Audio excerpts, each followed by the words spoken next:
दिल को छू लेने वाली स्टोरी। एक बार की बात है, एक बार एक अध्यापक एक संपन्न परिवार के शिष्य के साथ कहीं जा रहा था। तो उस शिष्य को कुछ मजाक सूझी, क्योंकि उसको रास्ते में गरीब मजदूर के जूते दिखाई दिए।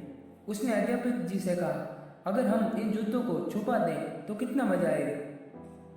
देखते हैं कि मजदूर पर इसका क्या असर पड़ता है। अब उसको मजाक सूझ रहा था, लेकिन गुरुजी ने कहा कि नहीं। उसने कहा, गरीब इंसान के साथ इस तरह का भद्दा मजाक करना ठीक नहीं है। क्यों ना इन जूतों में हम कुछ सिक्के डाल दें और देखें कि इस गरीब मजदूर पर इसका क्या प्रभाव पड़ता है। उन्होंने ऐसा ही किया। उन्होंने गरीब मजदूर के जूतों में 2 सिक्के डाल दिए। जैसे ही मजदूर अपना काम करके लौटा, उसने एक पाँव अपने जूते में डाला तो उसको कुछ कठोर सा महसूस हुआ। उसने अंदर हाथ डाला तो उसे कुछ सिक्के दिखाई दिए। वह थोड़ा आश्चर्य में पड़ गया। आसपास देखा तो कोई भी नहीं दिखाई दिया। वापस उसने अपना दूसरा पैर जूते में डाला और उस पैर में भी उसे कुछ सिक्के दिखाई दिए।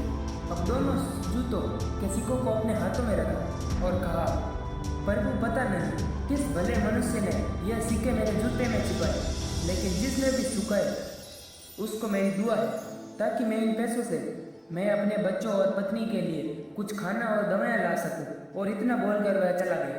इस बात को शिष्य और अध्यापक दोनों सुन रहे थे। अब अध्यापक ने शिष्य से पूछा कि अब तुम मुझे बताओ कि तुम्हें कैसा महसूस हुआ जब वह तुम्हारे पास था। अब तुम मुझे ये बताओ कि तुम्हारी पहले वाली मजाक अच्छी थी या मेरा मजाक। तो उसने कहा कि गुरुजी, मैं आपसे क्षमा चाहता हूँ।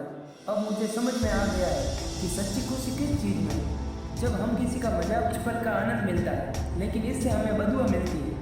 लेकिन हम किसी की किसी मुश्किल परिस्थिति में मदद करते हैं और जिसकी हम मदद करते हैं उसको भी नहीं पता कि हमने उसकी मदद की है, लेकिन अंदर ही अंदर हमें पता है कि हमने उस इंसान की मदद की है।